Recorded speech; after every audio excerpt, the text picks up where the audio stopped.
आप पर भरोसा किया बेगम खातून, किला आपके हवाले किया, मुझे माफ कर दे उस्मान साहब। ओ, मैं माफ नहीं करूंगा। इसी तरह मेरा खजाना भरा होगा और उस्मान का खजाना खाली होगा। इस तरह उस्मान को हम आसानी से शिकस्त दे सकेंगे। हम मुआहिदा करते हैं कराची में। फिर कराची साहब कहते हैं लेकिन उस्मान को खत्म करने के बाद तुम मेरे दुश्मन होगे।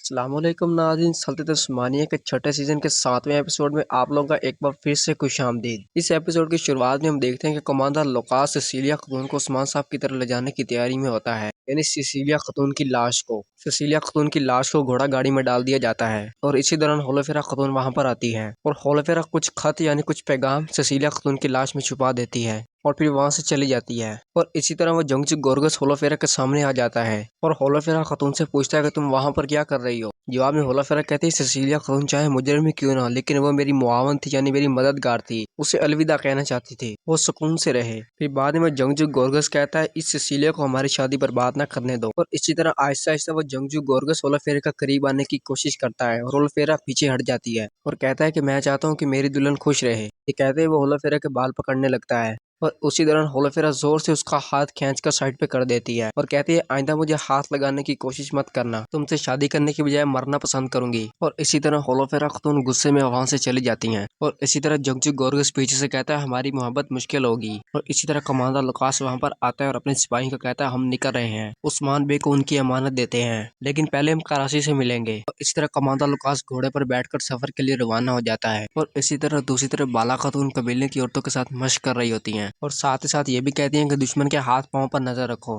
पांव का रुख उसकी अगली चाल बताएगा। और उसी दौरान उस्मान साहब वहां पर आ जाते हैं और बाला खातून को कहते हैं ना नजर आने में दुश्मन को कैसे बचाओगी बाला। फिर बाला खातून जवाब में कहते हैं इससे कोई फर्क नहीं पड़ता जनाब, आंखों में महारत होनी चाहिए, देखने वाली आंखें और सुनने वाले कान चाहिए। फिर उस्मान साहब कहते हैं मैं जानता हूँ कि तुम गुस्से में हो, इसी वजह से यहाँ पर आई हो, हमने तवील अरसे से एक दूसरे से मशक नहीं की, चलो मुझ पर हमला करो। फिर मशक के दौरान बाला खातून उस्मान साहब को कहती है याद दहानी का शुक्रिया, मैंने आप कहा था कि आप इसकी कीमत अदा करोगे। जवाब में उस्मान साहब कहते हैं तुम हो तो कोई गम नहीं बाला। और उसी दौरान बेगम खातून वहां पर हाजिर होती हैं। फिर उस्मान साहब कहते हैं खैरियत है, ये क्या हाल बना रखा है। जवाब में बेगम खातून कहती हैं कारादीन उस्मान साहब जलकर तबाह हो गया, किला तबाह हो गया। फिर उस्मान साहब पूछते हैं कैसे कैसे, ये किसने किया, कैसे हुआ। फिर कहते हैं कुफार कुफार जनाब, वो खुफिया तौर पर हमारे कबीले में घुसे हुए थे और सही वक्त का इंतजार कर रहे थे। फिर उस्मान साहब कहते हैं तो मैंने क्या कहा था आपसे बेगम खातून, मैंने आपसे नहीं कहा था कि अपने सिपाही लेकर कारादीन कबीले में जाए, कि सुबह से पहले इसकी हिफाजत को यकीनी बनाना है।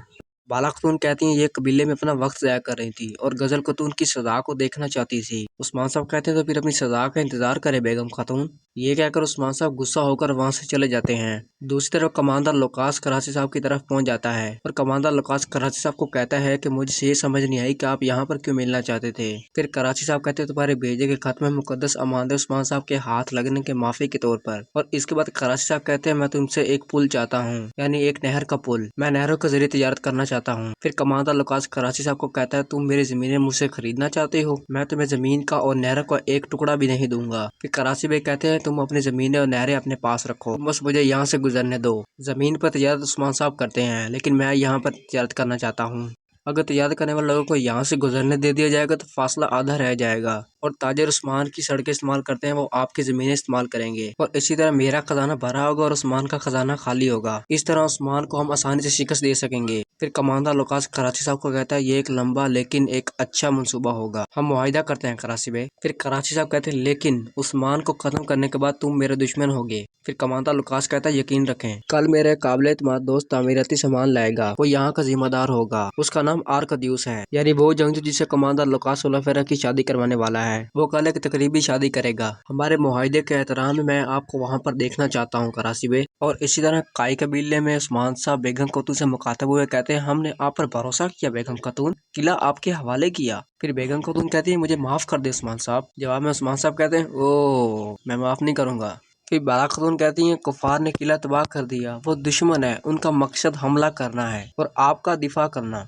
फिर उस्मान साहब बेगम खातून को कहते हैं कारादनी किला आपसे छीनना आपके लिए इनाम होगा, लेकिन ये किला आपसे छीना नहीं जाएगा। आपकी वजह से किले की दीवारें तबाह हो गई और आप ही दोबारा इन किले की दीवारों को बनवाएंगी, यही आपकी सजा है। 1 साल तक कारादनी किले के इर्द गिर्द के इलाके से मौसूलात जमा किए हुए में से एक हिस्सा भी नहीं लेगी। आपके हिस्से की आई रकम में से कारादीन किला दोबारा तामीर होगा और कारुद्दीन की हुक्मरानी की अब से तहकीक होगी और इनकी हुक्मरानी जो कि तजर्बाकार सरदारान बयान और गंजर बे करेंगे। फिर बेगम खातून कहते हैं जो हुक्म उस्मान साहब। फिर उस्मान साहब कहते हैं आप जा सकते हैं। और इसी तरह बेगम खातून और गंजर बे और बायदान सरदार वहां से चले जाते हैं और इसी तरह ये एपिसोड खत्म हो जाता है। तो मिलते हैं अगले एपिसोड में, तब तक के लिए खुदा हाफिज।